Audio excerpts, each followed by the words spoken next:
hasil perolehan suara ini berbeda dengan tabulasi KPU, yaitu sebesar, kami ucapkan terima kasih kepada rakyat Indonesia, para ulama, kader simpatisan Partai Persatuan Bangunan yang telah memberikan amanah kepercayaan kepada Partai Persatuan Bangunan untuk mewakili aspirasinya secara politik dan konstitusional dalam pemilihan umum tahun 2024 yang lalu. Pada pemilu ini, P3 alhamdulillah mendapatkan kepercayaan dari rakyat Indonesia, dari masyarakat, dari skala nasional hingga ke tingkat kabupaten kota di seluruh Indonesia. Dalam perhitungan kami, dalam tabulasi kami, perolehan P3 adalah sebagai berikut, saya jelaskan kepada rekan-rekan media. Di tingkat kabupaten kota, perolehan suara P3 adalah 8.060.774 suara, dengan keterwakilan kursi di tingkat kabupaten kota, yaitu 845 kursi di DPRD. Selanjutnya di tingkat provinsi, perolehan P3 adalah 6.379.085 suara dengan perolehan kursi 82 kursi di DPRD di tingkat provinsi. Kemudian di tingkat nasional, perolehan P3 adalah 6.343.868 dengan suara persentase yaitu 4,17%. Dan perolehan 12 kursi di DPR RI, hasil perolehan suara ini berbeda dengan tabulasi KPU yaitu sebesar 5.858.777 suara dengan persentase 3,87%. Dan dengan memperoleh kursi yang sudah ditetapkan oleh KPU di masing-masing dapil, yaitu 12 kursi di DPR RI. Perbedaan ini tentu merugikan seluruh pemilih P3 yang telah memberikan mandat keterwakilannya di parlemen. Dan perbedaan ini mengakibatkan hilangnya aspirasi dan kedaulatan rakyat dalam demokrasi.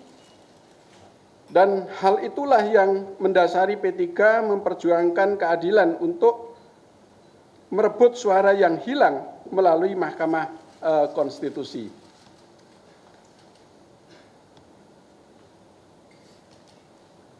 Sebagaimana rekan-rekan ketahui bahwa kemarin Mahkamah Konstitusi telah mengambil keputusan, yaitu tidak melanjutkan pemeriksaan atas perkara-perkara yang diajukan oleh Partai Persatuan Bangunan dalam hal yang terkait dengan parliamentary threshold, di mana di atas saya sampaikan bahwa perolehan suara Partai Persatuan Bangunan menurut versi tabulasi kami adalah 6.343.868 dan menurut KPU adalah yang tadi saya sampaikan 5.858.777, maka kami berharap Mahkamah Konstitusi menjadi gerbang keadilan di dalam menjaga kedaulatan suara rakyat yang dititipkan kepada Partai Persatuan Bangunan. Namun, sekali lagi, tentu saya kecewa bahwa Mahkamah Konstitusi tidak melakukan pemeriksaan secara komprehensif sehingga bisa memberikan rasa keadilan terhadap rakyat yang telah mengamanatkan hak konstitusinya sebagai kedaulatan kepada Partai Persatuan pembangunan. Kami prihatin, kami berkewajiban untuk menjaga dan memperjuangkan itu. Karena ini adalah amanah yang patut untuk terus kami perjuangkan sampai ke titik akhir. Karena ini adalah suara rakyat. Sebagai PLT Ketua Umum, saya akan mempertanggungjawabkan. Saya akan terus berjuang melalui jalur konstitusi, hukum, dan politik untuk memperjuangkan semua aspirasi masyarakat yang telah diberikan kepada P3, dan upaya ini juga kami lakukan karena kami tidak ingin masyarakat atau rakyat nanti menyalurkan aspirasinya di jalanan atau di luar konstitusi.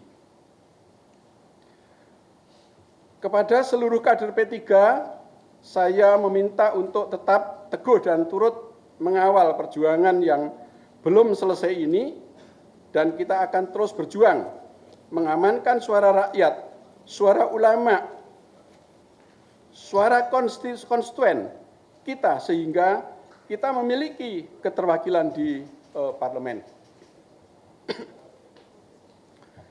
Selanjutnya, kepada seluruh pengurus dan kader di seluruh Indonesia, saya instruksikan untuk berjuang mensukseskan pemilu kada serentak tahun 2024, dan insya Allah kita bersama-sama kita menangkan calon kepala daerah pilihan P3 yang memiliki visi misi yang sejalan dengan P3, yaitu keberpihakan kepada rakyat.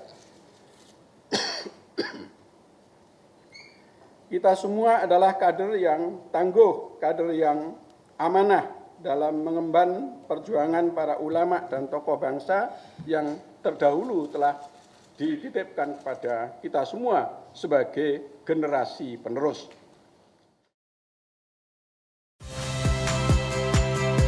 Saya Magister Tarigan. Saksikan program-program Kompas TV melalui siaran digital, pay TV, dan media streaming lainnya.